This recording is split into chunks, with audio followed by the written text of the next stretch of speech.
ഹരേ കൃഷ്ണ. സർവം കൃഷ്ണാർപ്പണമസ്തു. എല്ലാ ഭക്തജനങ്ങൾക്കും ശ്രീകൃഷ്ണ ലീല എന്ന യൂട്യൂബ് ചാനലിലേക്ക് സുസ്വാഗതം.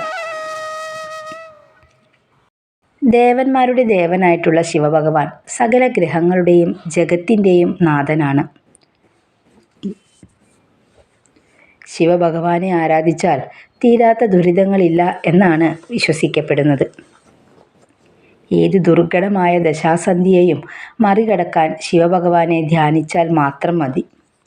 തീർത്തും തെളിഞ്ഞ മനസ്സോടെ അല്ലെങ്കിൽ മനഃശുദ്ധിയോടെ ഭഗവാന്റെ മൂലമന്ത്രമായിട്ടുള്ള ഓം നമഃശിവായ എന്ന മൂലമന്ത്രം ഉരുവിടുമ്പോൾ നാം നിന്നോടൊപ്പമുണ്ട്, നീ ഒട്ടും ഭയക്കേണ്ടതില്ല, അതല്ലെങ്കിൽ നീ ഒട്ടും വിഷമിക്കേണ്ടതില്ല എന്ന് നമ്മുടെ മനസ്സിനെയും അതുപോലെ തന്നെ ശരീരത്തെയും ബോധ്യപ്പെടുത്തി തരുന്ന ഭഗവാന്റെ അതിവ്യമായ ചൈതന്യത്തെ അല്ലെങ്കിൽ ആ ശക്തിയെ നമ്മൾ അനുഭവിച്ചറിയുക തന്നെ ചെയ്യും. ശിവഭഗവാന് ഏറ്റവും പ്രിയപ്പെട്ട ഒരു വഴിപാടാണ് ധാര എന്ന് പറയുന്നത്. നാം ശിവക്ഷേത്രത്തിലൊക്കെ ചെല്ലുമ്പോൾ കണ്ടിട്ടുണ്ടായിരിക്കും ഭഗവാന് ധാരാ വഴിപാട് നടക്കുന്നതായിട്ട്. ശിവഭഗവാന്റെ ശിരസ്സിന് മുകളിൽ തൂക്കിയ ഒരു പ്രത്യേക പാത്രത്തിലൊരു സുഷിരമുണ്ടാക്കി 3 ദർഭം കൂട്ടിയുണ്ടാക്കിയ ചരടിലൂടെ ഭഗവാന്റെ ശിരസ്സിലേക്ക് ഇങ്ങനെ ധാരയായി ഇറ്റിറ്റ് വീഴുന്നതാണ് ഈ ഒരു വഴിപാട് എന്ന് പറയുന്നത്. വളരെ നല്ല ശുദ്ധജലമാണ് ഇതിനായി ഉപയോഗിക്കുന്നത്. ശിവക്ഷേത്രത്തിൽ പിൻവിളക്ക് കത്തിക്കുന്നതാണ് മറ്റൊരു പ്രധാന വഴിപാട്. പാർവതി ദേവിയായിട്ടാണ് പിൻവിളക്കിൻ്റെ സങ്കല്പം. അതുകൊണ്ട് തന്നെ 21 ദിവസം തുടർച്ചയായി പിൻവിളക്ക് തെളിയിച്ചാൽ പ്രണയ സാഫല്യവും അതിനുപരി ദാമ്പത്യ സൗഖ്യവും കുടുംബ ഐശ്വര്യവും ഒക്കെ ഉണ്ടാകുമെന്നാണ് വിശ്വസിക്കപ്പെടുന്നത്. ഭഗവാന് ധാര നടത്തുന്നത് സകല രോഗങ്ങളുടെയും പരിഹാരങ്ങൾക്ക് ഉത്തമമാണെന്ന് വിശ്വസിക്കപ്പെടുന്നു. ശിവഭഗവാനെ സന്തോഷിപ്പിക്കുവാൻ ധാര കഴിക്കുന്നത് അല്ലെങ്കിൽ ഭഗവാനെ പ്രസാദിപ്പിക്കുവാൻ ധാര കഴിക്കുന്നത് വളരെ ഉത്തമമായി വിശ്വസിക്കപ്പെടുന്നു. പിറന്നാൾ ദിനത്തിൽ കഴിക്കാൻ പോകുന്ന ഏറ്റവും ശ്രേഷ്ഠമായ വഴിപാടാണ് ശിവഭഗവാനെ ധാര വഴിപാട്. ധാര കഴിക്കുന്നതിനോടൊപ്പം മൃത്യുഞ്ജയ ഹോമവും പായസവും കഴിക്കണമെന്നാണ് അതിൻ്റെ ഒരു നിബന്ധന. ശിവഭഗവാന്റെ ശിരസിലേക്കാണ് ഗംഗാജലം ആദ്യമായി ഒഴുകി വീണത്. അതുകൊണ്ട് തന്നെ ധാരാജലം ഗംഗാ തീർത്ഥമായിട്ടാണ് ഭക്തജനങ്ങൾ കണക്കാക്കുന്നത്. അഗ്നി കൊണ്ട് ചൂടുപിടിച്ച അവസ്ഥയിലായിരിക്കും ഭഗവാന്റെ ശിരസ്.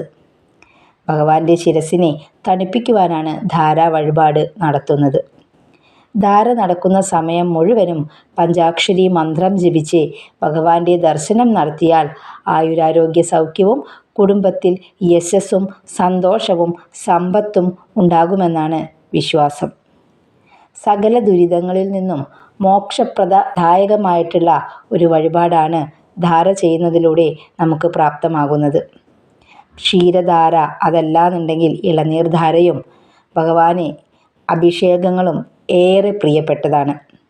പാൽ, ഇളനീർ, പനിനീർ, നെയ്യ്, ഭസ്മം, എണ്ണ എന്നിവയൊക്കെയാണ് ഭഗവാന്റെ ഏറ്റവും പ്രിയപ്പെട്ട അഭിഷേകങ്ങൾ എന്ന് പറയുന്നത്. പാലഭിഷേകവും ഇളനീർ അഭിഷേകവും നടത്തിയാൽ വെറും വയറ്റിൽ സേവിക്കുന്നത് വളരെ ഉത്തമമായിട്ടാണ് കണക്കാക്കപ്പെടുന്നത്.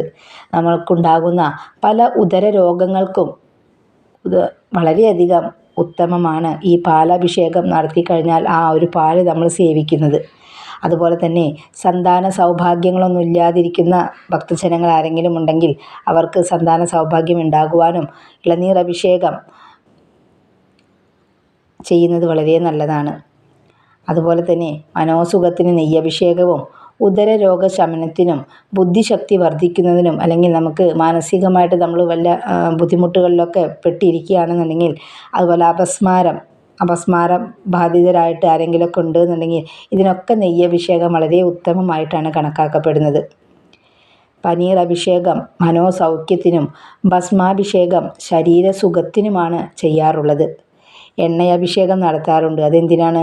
പാപനാശനത്തിന്. നമ്മൾ അറിഞ്ഞോ അറിയാതെയോ ചെയ്തിട്ടുള്ള പാപങ്ങൾ, ഏകാദശി വ്രതങ്ങളൊക്കെ എടുത്തു കഴിഞ്ഞിട്ടുണ്ടെങ്കിൽ നമുക്ക് ഒരുപാട് നമ്മൾ ചെയ്തിട്ടുള്ള പാപങ്ങളിൽ നിന്നൊക്കെ മുക്തി ലഭിക്കുമെന്നാണ് വിശ്വാസങ്ങളൊക്കെ പറയുന്നത്. എണ്ണയഭിഷേകം, ശിവഭഗവാന് എണ്ണയഭിഷേകം നടത്തുന്നത് പാപനാശനത്തിന് ഏറ്റവും ഉത്തമമായിട്ടാണ് കണക്കാക്കുന്നത്. ജാതകവശാൽ ശനിദശ, കണ്ടകശനി, ഏഴര ശനി അങ്ങനെയുള്ള ബുദ്ധിമുട്ടുകളൊക്കെ നമ്മുടെ ജാതകവശാൽ വരുന്ന പ്രശ്നങ്ങൾക്കൊക്കെ ശനിയാഴ്ചകളിൽ ശിവക്ഷേത്രത്തിൽ ദർശനം നടത്തുന്നത് വളരെയധികം ഉത്തമമായി കണക്കാക്കപ്പെടുന്നു. ഇത്തരത്തിലുള്ള ഈ വഴിപാടുകളും ധാരകളും ഒക്കെ, ഈ പറഞ്ഞ പ്രകാരത്തിലുള്ള വഴിപാടുകളൊക്കെ നിങ്ങൾക്ക് മഹാശിവരാത്രി നാളിൽ ചെയ്യുന്നത് അതിലേറെ ശ്രേഷ്ഠകരമാണ്. ഇനിയിപ്പോൾ ഇതാ ശിവരാത്രി ഒക്കെ അടുത്ത് വരാറായിട്ടുണ്ട്. അപ്പോൾ ശിവഭഗവാന്റെ ക്ഷേത്രത്തിൽ പോയി ഭഗവാനെ ദർശനം നടത്തുകയും അതുപോലെ തന്നെ ഇത്തരത്തിലുള്ള ചെറിയ ചെറിയ വഴിപാടുകളൊക്കെ ചെയ്ത് നിങ്ങളുടെ ജീവിതം സന്തുഷ്ടകരമാക്കുവാനും ഭഗവാന്റെ കടാക്ഷം നിങ്ങളുടെ ജീവിതത്തിലുടനീളം ഉണ്ടാകുവാനും നിങ്ങളുടെ കുട്ടികളിലൂടെ ആയാലും നിങ്ങളുടെ വീട്ടിലുള്ള മറ്റ് അംഗങ്ങൾക്ക് എല്ലാവർക്കും ഭഗവാന്റെ കടാക്ഷം ഉണ്ടാകുവാനായിട്ട് ഇത്തരത്തിലുള്ള വഴിപാടുകളൊക്കെ നമ്മളെ കൊണ്ടാവുന്ന വിധത്തിൽ ചെയ്തിട്ടുണ്ടെങ്കിൽ അതിൻ്റെയൊക്കെ പുണ്യഫലം നമ്മൾ ചെയ്യുന്ന ഈ പുണ്യം നമ്മുടെ ഇനി വരുന്ന ജന്മത്തിലുള്ള കുട്ടികൾക്കും അല്ലെങ്കിൽ കുടുംബാംഗങ്ങൾക്കൊക്കെ ലഭിക്കുന്നതാണ്. ശൈവ സങ്കല്പമനുസരിച്ച് ഭക്തർ ക്ഷേത്രത്തിൽ ചെയ്യുന്ന വഴിപാടുകളിൽ ഏറ്റവും പരമശിവനെ ഇഷ്ടപ്പെട്ട വഴിപാട് അല്ലെങ്കിൽ ഭഗവാനെ സന്തോഷിപ്പിക്കുന്ന വഴിപാട് എന്ന് പറയുന്നത് ധാരയാണ്. ധാര വഴിപാടാണ് അദ്ദേഹത്തിന് ഏറ്റവും കൂടുതൽ ഇഷ്ടപ്പെട്ട വഴിപാട്. എന്നാൽ അതിശക്തമായിട്ടുള്ളതും ക്ഷിപ്രപ്രസാദം ലഭിക്കുന്നതുമായിട്ടുള്ള വഴിപാട്, ക്ഷിപ്രപ്രസാദം എന്ന് പറഞ്ഞാൽ ഭഗവാന്റെ ഒരു പെട്ടെന്നുള്ള ആ പ്രസാദം അല്ലെങ്കിൽ ഭഗവാന് നമ്മളോടുള്ള നമ്മൾ ചെയ്യുന്ന വഴിപാടിൽ നിന്നുള്ള കിട്ടുന്ന ഫലം പെട്ടെന്ന് ലഭിക്കുന്നത് ആയിട്ടുള്ള വഴിപാട് എന്ന് പറയുന്നത് ഏതാണ്? പിൻവിളക്ക് വഴിപാടാണ്. പിൻവിളക്ക് വഴിപാട് നേരത്തെ നമ്മൾ 21 ദിവസത്തെ പറഞ്ഞു. അതിന് സാധിക്കാത്തവരാണെങ്കിൽ 9 ദിവസം കഴിപ്പിക്കുകയാണെങ്കിലും അതും വളരെ നല്ലതാണ്. 51 ദിവസം ചെയ്യുന്നവരുണ്ട്, 101 ദിവസം ചെയ്യുന്നവരുണ്ട്. അപ്പോൾ ഇത്തരത്തിലൊക്കെ ഈ ഒരു വഴിപാട് ഭഗവാനെ സമർപ്പിക്കാവുന്നതാണ്. ഭഗവാനെ ഏറ്റവും ഇഷ്ടപ്പെട്ട മറ്റൊരു വഴിപാടാണ് നീല ശംഖുപുഷ്പം കൊണ്ടുള്ള അർച്ചന എന്ന് പറയുന്നത്. പിന്നീട് പറയുകയാണെങ്കിൽ ഗ്രഹബാധ ദോഷങ്ങളിൽ നിന്നൊക്കെ നമ്മൾക്ക് മുക്തി ലഭിക്കുന്നതിനായിട്ട് അഘോര ഹോമം നടത്തുന്നതും അഘോര മന്ത്ര പുഷ്പാഞ്ജലി ചെയ്യുന്നതും രുദ്രസൂക്ത പുഷ്പാഞ്ജലി ഒക്കെ ചെയ്യുന്നതൊക്കെ വളരെ ദോഷശാന്തിക്കൊക്കെ വളരെ ഉത്തമമായിട്ട് കരുതപ്പെടുന്നു. പിന്നീട് പറയുകയാണെങ്കിൽ ഭഗവാന് ഏറ്റവും പ്രിയപ്പെട്ട ഒന്നാണ് കൂവളത്തില. അതുകൊണ്ടുള്ള അർച്ചന ഭഗവാൻ അത്രത്തോളം ഇഷ്ടപ്പെട്ട ഒന്നാണ്. ഒരു ഞെട്ടിൽ തന്നെ 3 ഇലകളോട് കൂടിയ കൂവളത്തില ശിവൻ്റെ 3 നേത്രങ്ങൾക്ക് സമാനമായാണ് കരുതപ്പെടുന്നത്.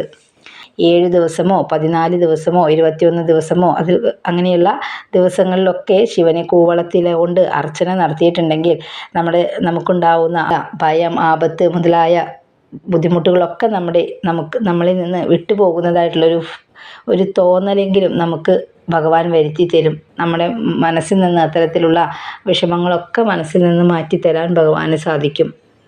അതുപോലെ തന്നെ പ്രദോഷവ്രതവും തിങ്കളാഴ്ച വ്രതമൊക്കെ അനുഷ്ഠിക്കുന്നത് കുടുംബപരമായിട്ടും ദാമ്പത്യപരമായിട്ടും എന്തെങ്കിലുമൊക്കെ ബുദ്ധിമുട്ടുകളും ഐശ്വര്യക്കുറവൊക്കെ ഉണ്ടെന്നുണ്ടെങ്കിൽ അതൊക്കെ ലഭിക്കുന്നതിനും അതുപോലെ തന്നെ ദാമ്പത്യ സൗഖ്യത്തിനും ആയുരാരോഗ്യ സൗഖ്യത്തിനും ഇഷ്ടമംഗല്യം ലഭിക്കുവാനൊക്കെ ആയിട്ട് തിങ്കളാഴ്ച വ്രതം, ശിവക്ഷേത്ര ദർശനം നടത്തി തിങ്കളാഴ്ച വ്രതം നോൽക്കുന്നത് വളരെ ഉത്തമമാണ്. ചില പ്രത്യേക ക്ഷേത്രങ്ങളിൽ നടത്തപ്പെടുന്ന ഒരു വഴിപാടാണ് പാർവതി പരമേശ്വരന്മാരെ സങ്കല്പിച്ചിട്ടുള്ള സ്വയംവരാർച്ചന അല്ലെങ്കിൽ മംഗല്യ പൂജ എന്നൊക്കെ പറയാറുണ്ട്. അതൊക്കെ നടത്തുന്നത് ഉമാമഹേശ്വര പൂജ നടത്തുന്നതൊക്കെ വിവാഹ തടസ്സം അകന്ന് ഉത്തമമായിട്ടുള്ള ദാമ്പത്യ ബന്ധം ലഭിക്കുന്നതിനും അതുപോലെ തന്നെ ദാമ്പത്യത്തിലുണ്ടാകുന്ന പൊരുത്തക്കേടുകളൊക്കെ ഇല്ലാതെയാക്കാനൊക്കെ വളരെ ഉത്തമമായിട്ട് നടത്തുന്ന ഒരു നല്ലൊരു വഴിപാടാണ് മംഗല്യ പൂജ അല്ലെങ്കിൽ നമ്മുടെ മംഗല്യത്തിന് വേണ്ടി നടത്തുന്ന സ്വയംവര അർച്ചന എന്നൊക്കെ പറയുന്നത്. അപ്പോൾ ഇത്തരത്തിലുള്ള വഴിപാടുകളൊക്കെ ചെയ്ത് ഭഗവാന്റെ അനുഗ്രഹം ഞങ്ങളിൽ ഓരോരുത്തർക്കും എപ്പോഴും ഉണ്ടാവട്ടെ എന്ന് ആത്മാർത്ഥമായി ആശംസിച്ചുകൊണ്ട് വീഡിയോ ഇവിടെ വെച്ച് അവസാനിപ്പിക്കുകയാണ്. ഹരി ഓം.